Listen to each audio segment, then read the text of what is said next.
All right. Hello and welcome. I have discovered upon editing the now that's what I call an inner groove series that would have come out in December by the time this comes out, that I can actually make and edit these kind of videos much quicker than I thought. And I've kind of changed a few things about it to allow that to happen.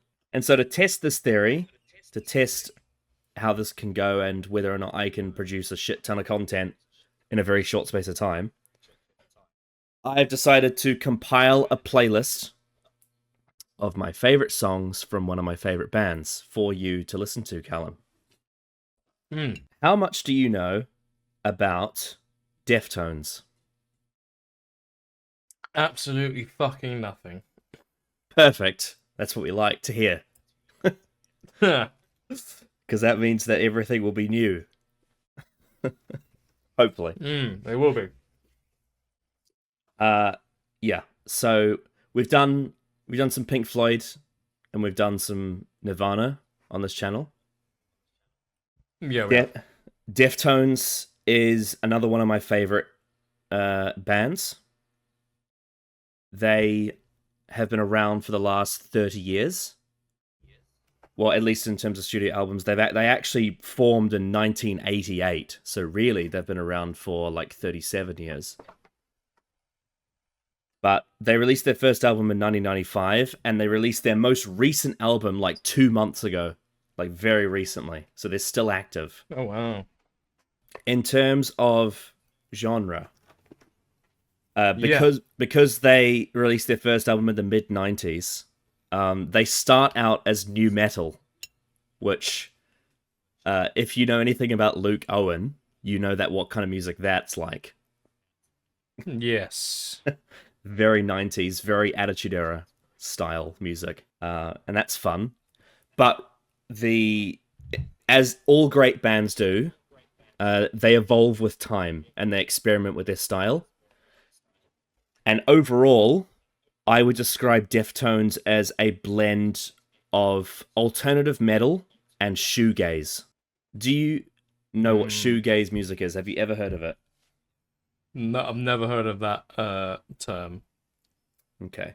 Well, in terms of the literal definition, why it's called shoegaze is because in like the late 80s and mid 90s, when the genre was kind of formed as a genre, when you would go to live shows to watch a shoegaze band, uh, a lot of the time you would notice that the people playing the music are staring at their effects pedal on the floor. So it looks like they're gazing at their shoes. That's why it's called shoegaze. But in terms of the actual style, I guess you could kind of define it as like a wash of sound. And in a lot of ways, in terms of characteristics, people would almost say that shoegaze, it's like the feminine equivalent to grunge. It's like more dreamy, more sensitive, but it still has that sort of rusty, uh, sort of that sort of grungy sound, but it's not as punchy. It's a lot more sort of, it has a lot of a dreamy aesthetic to it. But at the same time, as I said, Deftones isn't a pure shoegaze band. Shoegaze is a flavor of alternative metal that they do. So they're quite a blend of things. Okay. I would Okay. say one of the reasons why I love Deftones is because they are able to blend heavy metal instrumentation with very like sort of feminine sounding and vulnerable vocals. Although not all the time, sometimes it goes hard, but there is a certain contrast to Deftones and a blend of sort of dream and punch that kind of makes them really interesting to me. And the one thing that I would say, even though a lot of their albums they do try and experiment with different types of sound in terms of how they can get their music across. The one thing that I and a lot of fans of this band say is that they have a way of making you really feel the music when you listen to it. Like it's not the kind of music that's playing in the background and it's like, yeah, yeah, this is music. It's like it really pierces through to you. At least for me, it really gets through to my soul in a way, especially like some of their best stuff. I think you will like Deftones, knowing the kind of reactions you've had to music I've shown you. But I am still curious. I literally have no idea what to expect. Literally none. Other than it probably being very hardcore.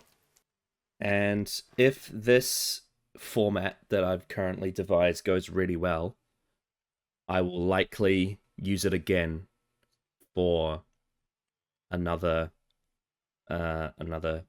series of music that's one of my favorites. But we'll see how it goes. I have compiled a set of songs from all of their albums.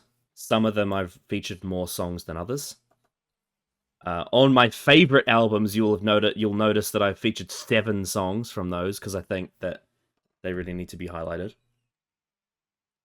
But there is at least one song from all 10 of their albums on here. We start in 1995 with the album Adrenaline, which is their new metal album. There's no shoegaze on this album. There's no dreaminess. There's no keyboard playing. It's all just pure new metal. I think this album's very different from what the rest of their discography sounds like. It's very of its time. But you can definitely, from listening to this album, you can definitely see where it came from. Like, you can kind of see some of the things that are good about this band in this album that would eventually form into what they did after. And the first song we're going to listen to is called 7 Words. Have you heard the term 7 words before, Callum? I know the concept of 7 words. Well, it's in America, it was this whole idea of there's 7 words you can't say on TV. Right. 7 swear words, I assume. Okay. All right. Yeah. So that's kind of the genesis of that title.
Back those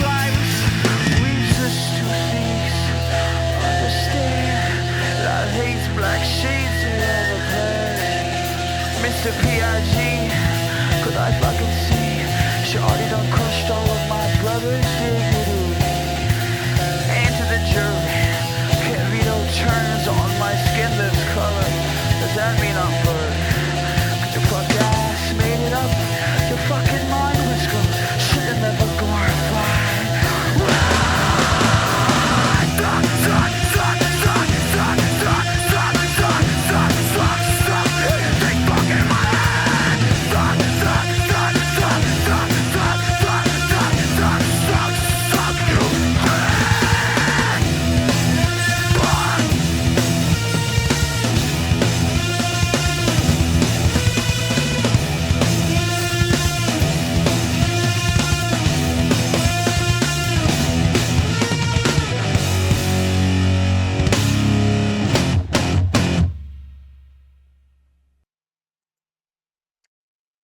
Very Well, 90s. that was.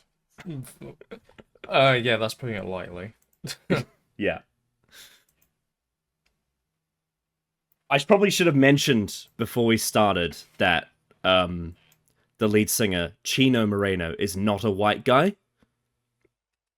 Yeah, no, yeah, I would hope not. Yeah. he's Mexican. Most of the band are Mexican. Right, okay. Yeah. Right, okay. Yeah. Mexican American, I should say. Latinos. I was right that it's very metal. It's very intense. It's I would say very what I would expect from very classic metal rage scream music. It's got the Very it has the characteristics of new metal from the mid 90s, which is where you have hardcore metal instrumental, but you put rap over it. right. Yeah.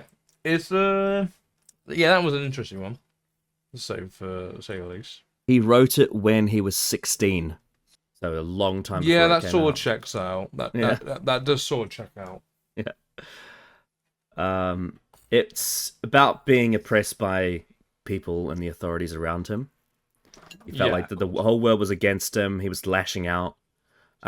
You might have noticed that I think it's it might be all, but it's or just most, but a lot of the 7 words at the very least are in the song. Yeah, it's the kind of the idea of this song is it's very anti-establishment. It's just being a punk doing the opposite of what you're allowed to do. Yeah. A lot. Interestingly, in terms of topical subtext, this song actually has a lot to do with police lashing out against minorities, which, in terms of recent years, like the George Floyd incident, for example, is actually very relevant. Yeah. It's interesting with 7 words because it was quite a hit for them when it came out, but it's so different to what Deftones does after this album. Like, it's so just unbelievably different in style. I think it's probably a good thing that they changed when they got to their second album, because I don't think this style of music would have lasted, because it's very of its time. No. Yeah. What are your thoughts on the chorus? I guess the main word, the first word that pops to my head would be suck. Yeah. Suck it, as others would say in the 90s. That's right. And early 2000s. Shut up, you don't know me. Squeal like a pig when you pickpocket big fucking head. I think my favorite part of the song is when it does a change up. That it's like quite subversive. When it goes from wee, like a kind of the elephant squeal, and then it goes to it's quite a change. But this is just the start.